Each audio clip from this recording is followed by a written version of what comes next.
नमस्ते दोस्तों। मुंशी प्रेमचंद की कहानी कोई दुख न हो तो बकरी खरीद लो, आइए सुनते हैं। उन दिनों दूध की तकलीफ थी। कई डेयरी फार्मों की आजमाइश की, अहीरों का इम्तिहान लिया, कोई नतीजा नहीं। 2-4 दिन तो दूध अच्छा मिलता, फिर मिलावट शुरू हो जाती। कभी शिकायत होती दूध फट गया, कभी उसमें से नागवार बू आने लगी, कभी मक्खन के रेजे निकलते। आखिर एक दिन एक दोस्त से कहा, भाई आओ साझे में एक गाय ले लें, तुम्हें भी दूध का आराम होगा, मुझे भी। लागत आधी आधी, खर्च आधा आधा, दूध भी आधा आधा। दोस्त साहब राजी हो गए। मेरे घर में जगह न थी और गोबर वगैरह से मुझे नफरत है। उनके मकान में काफ़ी जगह थी, इसलिए प्रस्ताव हुआ कि गाय उन्हीं के घर रहे।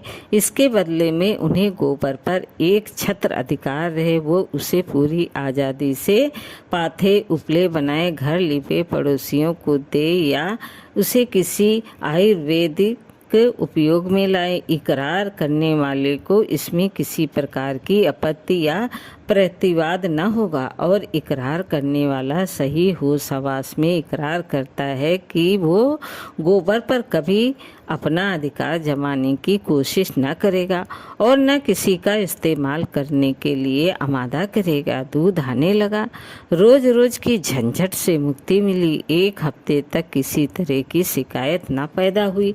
गरम गरम दूध पीता था और खुश होकर गाता था, रब का शुक्र अदा कर भाई जिसने हमारी गाय बनाई, ताज़ा दूध पिलाया, उसने लुत्ते हयात चखाया, उसने दूध में भीगी रोटी मेरी उसके कर्म से बख्शी सेरी। खुदा की रहमत की है मूरत, कैसी भोली भाली सूरत। मगर धीरे धीरे यहाँ पुरानी शिकायतें पैदा होने लगी। यहाँ तक नौबत पहुँची कि दूध सिर्फ नाम का दूध रह गया। कितना ही उबालो, न कहीं मलाई का पता, न मिठास। पहले तो शिकायत कर लिया करता था, इससे दिल का बुखार निकल जाता था। शिकायत से सुधार ना होता तो दूध बंद कर देता था। अब तो शिकायत का भी मौका न था, बंद कर देने का जिक्र ही क्या। भिखारी का गुस्सा अपनी जान पर पियो या नाले में डाल दो। 8 आने रोज का नुकसान किस्मत में लिखा हुआ। बच्चा दूध को मुंह न लगाता, पीना तो दूर रहा। आधो आज शक्कर डालकर कुछ दिनों दूध पिलाया तो फोड़े निकलने शुरू हुए और मेरा घर में रोज बमछक मची रहती थी। बीबी नौकर से फरमाती, दूर ले जाकर उन्हीं के सर पटका। मैं नौकर को मना करता, वो कहती, अच्छे दोस्त हैं तुम्हारे, उसे शर्म भी नहीं आती क्या? इतना हिम्मत है कि इतना भी नहीं समझता कि ये लोग दूध देकर क्या कहेंगे। गाय को अपने घर मंगवा लो, भला से बदबू आएगी, मच्छर होंगे। दूध तो अच्छा मिलेगा, रुपए खर्च हैं तो उसका मज़ा तो मिलेगा। चड्ढा साहब मेरे पुराने मेहरबान हैं, खासी बेतकल्लुफ़ी है उनसे ये हरकत उनकी जानकारी में होती हो, ये बात किसी तरह गले के नीचे नहीं उतरती। या तो उनकी बीवी की शरारत है या नौकर की, लेकिन जिक्र कैसे करूं?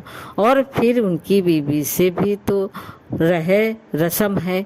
कई बार मेरे घर आ चुकी हैं, मेरी बीबी जी भी उनके यहाँ कई बार मेहमान बनकर जा चुकी हैं। क्या ये यकायक इतनी बेवकूफ़ हो जाएंगी? सरहीन आंखों में धूल झोंकेंगी और फिर चाहे किसी की शरारत हो।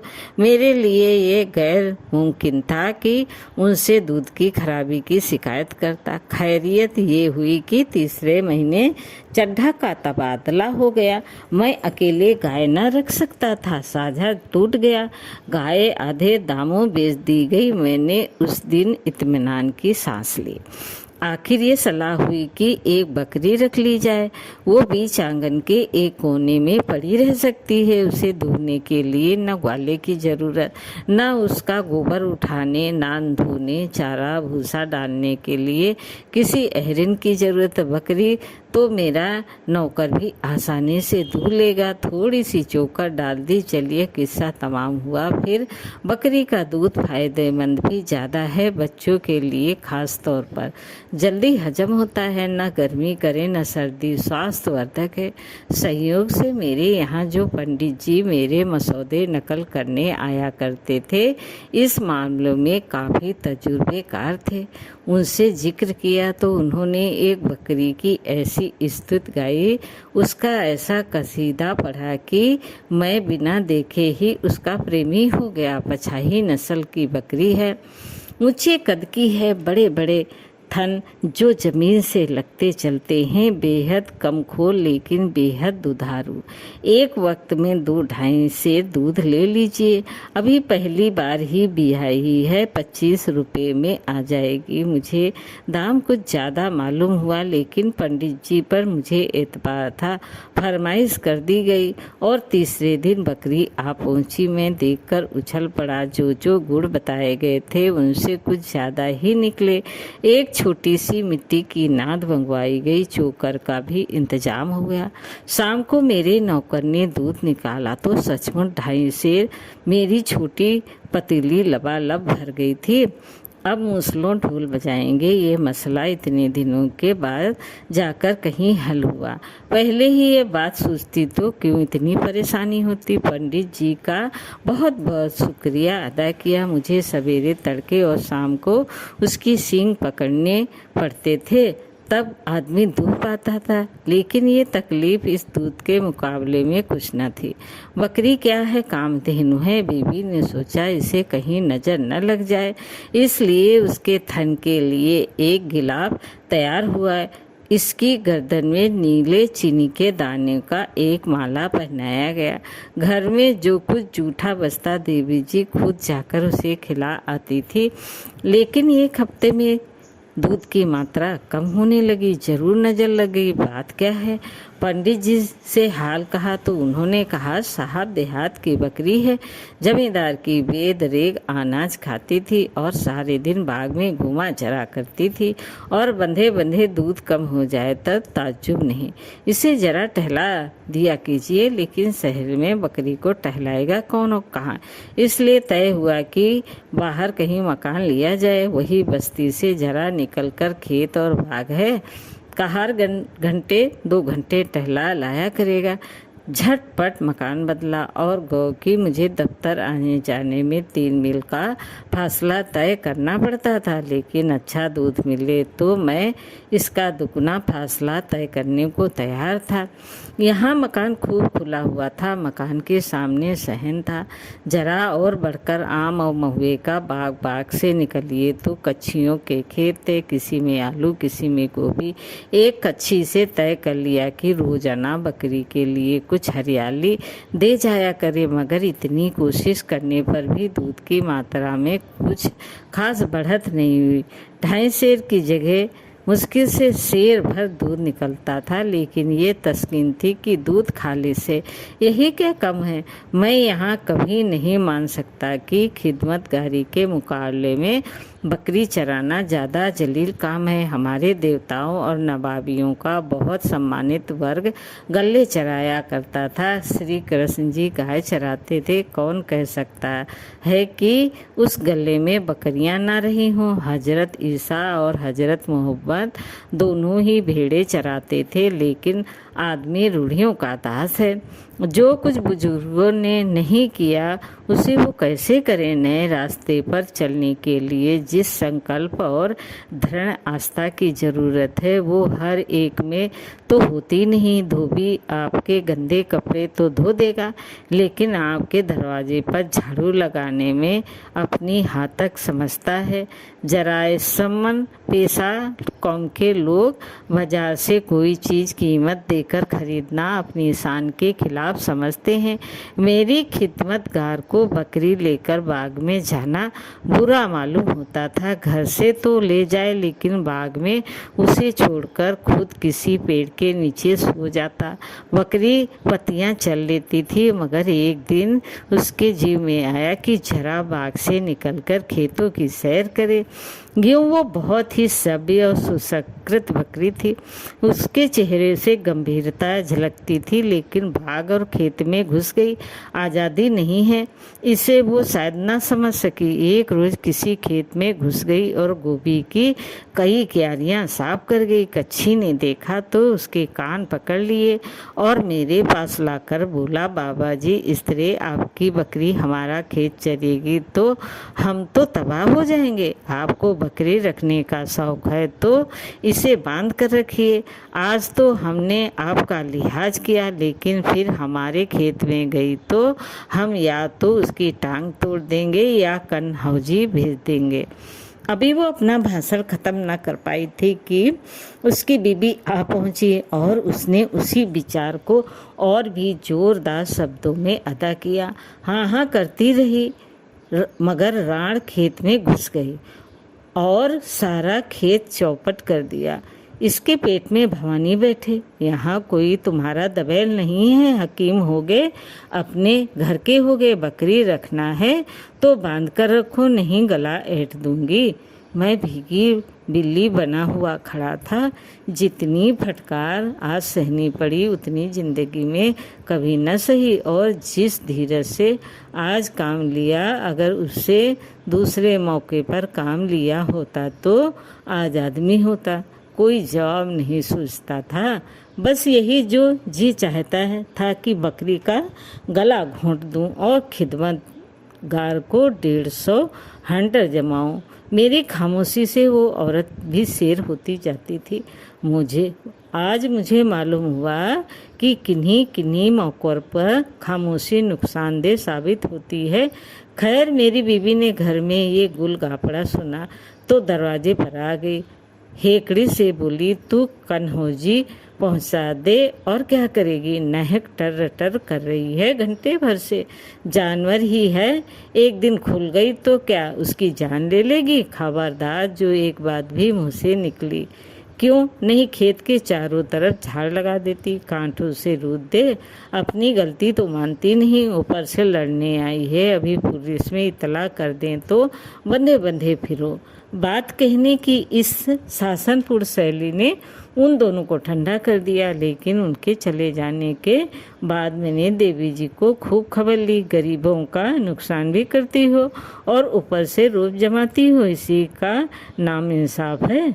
देवी जी ने गर्वपूर्ण उत्तर दिया, मेरा एहसान तो न मानोगे कि शैतानों को कितनी आसानी से भगा दिया। लगे उल्टे डांटने, गवारों को राह बतलाने का शक्ति के सिवा कुछ दूसरा कोई तरीका नहीं। सजनता या उदारता उनकी समझ में नहीं आती। उसे ये लोग कमजोरी समझते हैं और कमजोर को कौन नहीं दबाना चाहता। खिदमतगार से जवाब तलब किया तो उसने साफ कह दिया, साहब, बकरी चराना मेरा काम नहीं है। मैंने कहा, तुमसे बकरी चराने को कौन कहता है। जरा उसे देखते रहो करो कि किसी खेत में ना जाए, इतना भी तुमसे नहीं हो सकता। मैं बकरी नहीं चरा सकता साहब, कोई दूसरा आदमी रख लीजिए। आखिर मैंने कुछ शाम को उसे बाग में चरा लाने का फैसला किया। इतना जरा से काम के लिए एक नया आदमी रखना मेरी हैसियत से बाहर था और अपने इस नौकर को जवाब भी नहीं देना चाहता था, जिसने कई साल तक वफादारी से मेरी सेवा की थी और ईमानदार था। दूसरे दिन मैं दफ्तर से जरा जल्दी आ गया और चटपट बकरी को लेकर बाग में जा पहुंचा। जाड़ों के दिन थे, ठंडी हवा चल रही थी, पेड़ों के नीचे सूखी पत्तियां गिरी हुई थी। बकरी का एक पल में वहां जा पहुंची मेरी दलेल हो रही थी, उसके पीछे पीछे दौड़ता फिरता था। दफ्तर से लौटकर जरा आराम किया करता था। आज ये कवायद करना पड़ी, थक गया, मगर मेहनत सफल हो गई। आज बकरी ने कुछ ज़्यादा दूध दिया, ये ख्याल आया, और अगर सूखी पत्तियां खाने से दूध की मात्रा बढ़ गई तो यकीनन हरी पत्तियां खिलाई जाएं तो इससे कहीं बेहतर नतीजा निकले। लेकिन हरी पत्तियां आए कहाँ से, पेड़ों से तोड़ूं तो बाग का मालिक ज़रूर एतराज़ करेगा। कीमत देकर हरी पत्तियां मिल न सकती थी। सोचा क्यों एक बार बांस के लग्गे से पत्तियां तोड़े। मालिक ने शोर मचाया तो उससे आरजू मिन्नत कर लेंगे। राजी हो गया तो खैर नहीं देखी जाएगी। थोड़ी सी पत्तियां तोड़ लेने से पेड़ का क्या बिगड़ जाता है। चुनच्चे एक पड़ोसी से एक पतला लंबा बांस मंगा लाया। उसमें एक अंगूठा बांधा और एक शाम को बकरी को साथ लेकर पत्तियां तोड़ने लगा। चोर आंखों से इधर उधर देखता जाता था, कहीं मालिक तो नहीं आ रहा है। अचानक वही कच्छी एक तरफ से आ निकला और मुझे पत्तियां तोड़ते देखकर बोला, ये क्या करते हो बाबूजी? आपके हाथ में ये लग्गा अच्छा नहीं लगता। बकरी पालना हम गरीबों का काम है कि आप जैसे शरीफों का मैं कट गया। कुछ जवाब सूझा नहीं। इसमें क्या बुराई है? अपने हाथ से अपना काम करने में क्या शर्म है? वगैरह जवाब कुछ हल्के बेहकीकत बनावटी मालूम हुआ। सफ़ेद पोशी के आत्मगौरव के जबान बंद कर दी। कच्छी ने पास आकर मेरे हाथ से लगा ले लिया और देखते देखते हरी पत्तियों का ढेर लगा दिया और पूछा, पत्तियां कहाँ रखाऊं? मैंने झेपते हुए कहा, तुम रहने दो, मैं उठा ले जाऊंगा। उसने थोड़ी सी पत्तियां बगल में उठा ली और बोला, आप क्या पत्तियां रखने जाएंगे? चलिए मैं रखाऊं। मैंने बरामदे में पत्तियां रखवा ली। उसी पेड़ के नीचे उसकी चौकुनी पत्तियां पड़ी हुई थी। कच्छी ने उनका एक गट्ठा बनाया और सर पर लाद कर चला गया। अब मुझे मालूम हुआ कि ये देहाती कितने चालाक होते हैं, कोई बात मतलब से खाली नहीं। मगर दूसरे दिन बकरी को बाग में ले जाना मेरे लिए कठिन हो गया। कच्छी फिर दिखेगा और न जाने क्या क्या फिक्रे चुस्त करे। उसकी नज़रों में गिर जाना मुँह से कालिख लगाने से कम शर्मनाक न था। हमारे सम्मान और प्रतिष्ठा की जो कसौटी लोगों ने बना रखी थी, हमको उसका आदर करना पड़ेगा। ननकू बनकर रहे तो क्या रहे, लेकिन बकरी इतनी आसानी से अपनी निर्द्वंद आज़ाद चहलकदमी से हाथ न खींचना चाहती थी, जिसे उसने अपने साधारण दिनचर्या समझना शुरू कर दिया था। शाम होते ही उसने इतने जोर जोर से प्रतिवाद का स्वर उठाया कि घर में बैठना मुश्किल हो गया। गिट किरीदार में का निरंतर स्वर आकर कान के पर्दों का छत विच्छित करने लगा। कहाँ भाग जाऊं? बीबी ने उसे गालियां देनी शुरू की।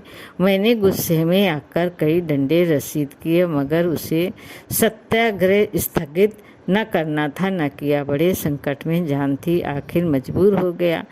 अपने किए का क्या इलाज? 8 बजे रात झाड़ों के दिन घर से बाहर मुंह निकालना मुश्किल, और मैं बकरी को बाग में टहला रहा था और अपनी किस्मत को कोस रहा था। अंधेरे में पांव रखते मेरी रूह कांपती है। एक बार मेरे सामने से एक सांप निकल गया था, मगर उसके ऊपर पैर पड़ जाता तो जरूर काट लेता। तब से मैं अंधेरे में कभी न निकलता था, मगर आज इस बकरी के कारण मुझे इस खतरे का भी सामना करना पड़ा। जरा भी हवा चलती और पत्ते खड़कते तो मेरी आंखें ठिठुर जाती और पिंडलियां कांपने लगती। शायद उस जन्म में मैं बकरी रहा हूँगा और बकरी मेरी मालकिन रही होगी। उसी का प्रायश्चित इस जिंदगी में भोग रहा था। बुरा होश पंडित का, जिसने ये बला मेरे सिर मढ़ी।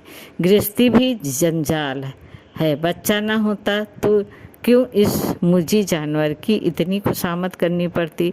और ये बच्चा बड़ा हो जाएगा तो बात ना सुनेगा, कहेगा अपने लिए मेरे लिए क्या किया, कौन सी जायदाद छोड़ी है। ये सजा भुगत कर 9 बजे रात को लौटा। अगर रात को बकरी मर जाती तो मुझे जरा भी दुख न होता। दूसरे दिन सुबह से ही मुझे ये फिक्र सवार हुई कि किसी तरह रात की बेगाह से छुट्टी मिले। आज दफ्तर में छुट्टी थी। मैंने एक लंबी रस्सी मंगवाई और शाम को बकरी के गले में रस्सी डाल कर एक पेड़ की जड़ से बांध कर सो गया। अब चारे जितना चाहे। अब चिराग जलते जलते खुल लाऊंगा। छुट्टी ही थी, शाम को सिनेमा देखने की ठहरी। एक अच्छा सा खेल आया हुआ था, नौकर को भी साथ लिया, वरना बच्चे को कौन संभालता। जब 9 बजे रात को घर लौटे और लालटेन लेकर बकरी लेने गया तो क्या देखता हूँ कि उसने रस्सी को 2-3 पेड़ों से लपेटकर ऐसा उलझा डाला कि सुलझाना मुश्किल है। इतनी रस्सी भी न बची कि वो एक कदम भी चल सकती। लाहौर बिकल कुआजी में आया कि कमबख्त को यहीं छोड़ दूं, मरती है तो मर जाए। अब इतनी रात को लालटेन की रोशनी में रस्सी सुलझाने बैठा, लेकिन दिल ना माना। पहले उसकी गर्दन से रस्सी खोली, फिर उसकी पेंच दर पेंच ऐंठन छुड़ाई। 1 घंटा लग गया। मारे सर्दी के हाथ ठिठुरने जाते थे और जी जला रहा था। वो अलग ये तरकीब और भी तकलीफ देह साबित हुई। अब क्या करूं? अकल काम न करती थी। दूध का ख्याल ना होता तो किसी को मुफ्त दे देता। शाम होते ही चुड़ैल अपनी चीख पुकार शुरू कर देगी और घर में रहना मुश्किल हो जाएगा। और आवाज़ भी इतनी कर्कश और मनहूस होती है कि शास्त्रों में लिखा भी है, जितनी दूर उसकी आवाज़ जाती है उतनी दूर देवता नहीं आते। स्वर्ग की बसने वाली हस्तियाँ जो अप्सराओं के गाने सुनने की आदी हैं, उसकी कर्कश आवाज़ से नफरत करें तो क्या ताज्जुब मुझ पर उसकी कर्ण कटु पुकार को ऐसा आतंक सवार था कि दूसरे दिन दफ्तर से आते ही मैं घर से निकल भागा। लेकिन 1 मील निकल जाने पर भी ऐसा लग रहा था कि उसकी आवाज़ मेरा पीछा किए चली जाती है। अपने इस चिड़चिड़ेपन पर शर्म भी आ रही थी। जिसे एक बकरी रखने की भी सामर्थ्य ना हो, वो इतना नाजुक दिमाग क्यों बने? और फिर तुम सारी रात तो घर से बाहर रहोगे नहीं, 8 बजे पहुँचोगे तो क्या वो गीत तुम्हारा स्वागत न करेगी? साहस एक नीचे साख वाला पेड़ देखकर मुझे बरबस उस पर चढ़ने की इच्छा हुई। सपाट तनु पर चढ़ना मुश्किल होता है, यहाँ तो 6-7 फुट की ऊंचाई पर शाखें फूट गई थी। हरी हरी पत्तियों से पेड़ लदा खड़ा था और पेड़ भी था गुलर का, जिसकी पत्तियों से बकरियों को खास प्रेम है। और मैं इधर 30 साल से किसी रूप पर नहीं चढ़ा। वो आदत जाती रही, इसलिए आसान चढ़ाई के बावजूद मेरे पांव कांप रहे थे। पर मैंने हिम्मत न हारी और पत्तियां तोड़ तोड़ कर नीचे गिराने लगा। यहाँ अकेले में कौन मुझे देखता है कि पत्तियां तोड़ रहा हूँ? अभी अंधेरा हुआ जाता है। पत्तियों का एक गट्ठर बगल में दबाऊंगा और घर जा पहुँचूंगा। अगर इतने पर भी बकरी ने कुछ चीज चपाड़ की तो उसकी सामत ही आ जाएगी। मैं अभी ऊपर ही था कि बकरियों और भेड़ों का एक गोल ना जाने किधर से आ निकला और पत्तियों पर पिल पड़ा। मैं ऊपर से चीख रहा हूँ मगर कौन सुनता है? चरवाहे का कहीं पता नहीं, कहीं दुबक रहा होगा कि देख लिया जाऊंगा तो गालियाँ पड़ेगी। झल्लाकर नीचे उतरने लगा। एक एक पल में पत्तियाँ गायब होती जाती थी। उतर कर एक एक की टांग तोड़ूंगा। एकाएक पांव फिसला और मैं 10 फीट की ऊंचाई से नीचे आ रहा। कमर में ऐसी चोट आई कि 5 मिनट तक आंखें तले अंधेरा छा गया। खैरियत हुई कि और ऊपर से नहीं गिरा, नहीं तो यही शहीद हो जाता। बारे मेरे गिरने के धमाके से बकरियां भागी और थोड़ी सी पत्तियां बची रही। अब जरा होश ठिकाने हुआ तो मैंने उन पत्तियों को जमा करके एक गट्ठर बनाया और मजदूरों की तरह उसे कंधे पर रखकर शर्म की तरह छिपाए घर चला। रास्ते में कोई दुर्घटना न हुई। जब मकान कोई 4 फलांग रह गया और मैंने कदम तेज किए कि कहीं कोई देख ना ले तो वो कच्छी सामने से आता दिखाई दिया। कुछ न पूछो उस वक्त मेरी क्या हालत हुई। रास्ते के दोनों तरफ खेतों की ऊंची मेढ़ें थी जिनके रास्ते के ऊपर नागफनी निकलेगा और भगवान जाने क्या सितम ढाए। कहीं मुड़ने का रास्ता नहीं और बदल ली और सिर झुकाकर इस तरह निकल जाना चाहता था कि कोई मजदूर है तले की सांस तले थी, ऊपर की सांस ऊपर, जैसे वो कच्छी कोई खूंखार सो रहा बार बार ईश्वर को याद कर रहा था कि हे भगवान, तू ही आफत के मारे हुओं का मददगार है, इस मरदूत की जवान बंद कर दे, एक क्षण के लिए उसकी आंखों की रोशनी गायब कर दे। आह, ये यातना का क्षण जब मैं उसके बराबर 1 गज के फासले से निकला। एक एक कदम तलवार की धार पर पड़ रहा था। शैतानी आवाज़ कानों में आई, कौन है रे, कहाँ से पत्तियां तोड़ लाता है? मुझे मालूम हुआ नीचे से जमीन निकल गई और मैं उसके गहरे पेट में जा पहुंचा। रोए बछिया बने हुए थे, दिमाग में वाल सा आ रहा था, शरीर को लकवा सा मार गया। जवाब देने का होश न रहा, तेजी से 2-3 कदम आगे बढ़ गया, मगर ये ऐच्छिक क्रिया न थी, प्राण रक्षा की सहज क्रिया थी कि ये जालिम हाथ गट्ठे पर पड़ा और गट्ठा नीचे गिर पड़ा। फिर मुझे याद नहीं क्या हुआ।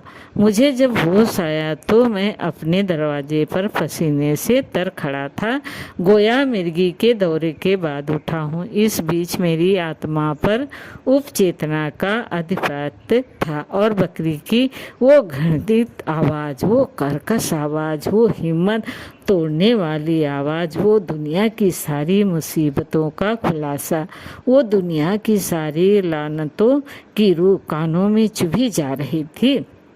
बीबी ने पूछा, आज कहाँ चले गए थे?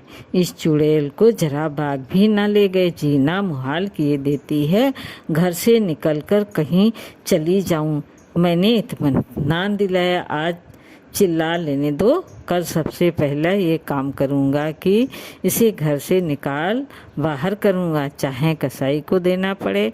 और लोग ना जाने कैसे बकरियाँ पालते हैं। बकरी पालने के लिए कुत्ते का दिमाग चाहिए। सुबह को बिस्तर से उठकर इसी फिक्र में बैठा था कि इस काली बला से क्यों कर मुक्ति मिलेगी। साहस से गडरिया बकरियों का एक गल्ला चराता हुआ आ निकला। मैंने उसे पुकारा और उससे अपनी बकरी को चराने की बात कही। गडरिया राजी हो गया, यही उसका काम था। मैंने पूछा, क्या लोगे? 8 आने बकरी मिलते हैं हुजूर, मैं 1 रुपया लूँगा, लेकिन बकरी कभी मेरे सामने ना आवे। गडरिया हैरत में रह गया। मर कही है क्या बाबूजी? नहीं नहीं, बहुत सीधी है बकरी, क्या मारेगी? लेकिन मैं उसकी सूरत नहीं देखना चाहता। अभी तो दूध देती है। हाँ, सेर सवा सेर दूध देती है। दूध आपके घर पहुंच जाया करेगा। तुम्हारी मेहरबानी। जिस वक्त बकरी घर से निकली, मुझे ऐसा मालूम हुआ कि मेरे घर का पाप निकला जा रहा है। बकरी भी खुश थी, गोया कैसे छूटी है। गडरिये ने उसी वक्त दूध निकाला और घर में रखकर बकरी को लिए चला गया। ऐसा बेगरज ग्राहक उसे जिंदगी में शायद पहली बार ही मिला होगा। 1 हफ्ते तक दूध थोड़ा बहुत आता रहा, फिर उसकी मात्रा कम होने लगी, यहाँ तक कि 1 महीना ख़त्म होते होते दूध बिल्कुल बंद हो गया। मालूम हुआ कि बकरी गाभिन हो गई है। मैंने जरा भी एतराज़ न किया। कच्छी के पास गाय थी, उससे दूध लेने लगा। मेरा नौकर खुद जाकर दूध लाता था। कई महीने गुजर गए। गडरिया महीने में 1 बार आकर अपना रुपया ले जाता। मैंने कभी उससे बकरी का जिक्र न किया। उसके ख्याल ही से मेरी आत्मा कांप जाती थी। गडरिया को अगर चेहरे का भाव पढ़ने की कला आती होती तो वो बड़ी आसानी से अपनी सेवा का पुरस्कार दुगना कर सकता था। एक दिन मैं दरवाजे पर बैठा हुआ था कि गडरिया अपनी बकरियों का गल्ला लिए आ निकला।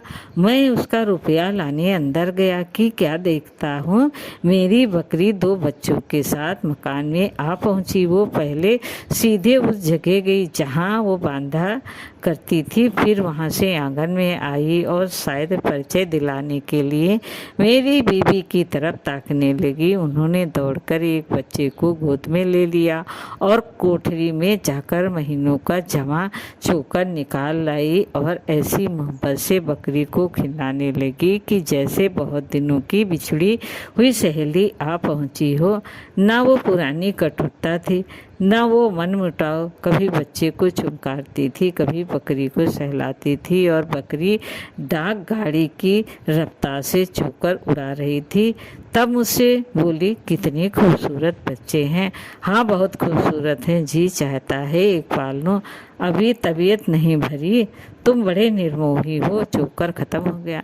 बकरी इत्मीनान से विदा हो गई। दोनों बच्चे भी उसके पीछे फुदकते चले गए।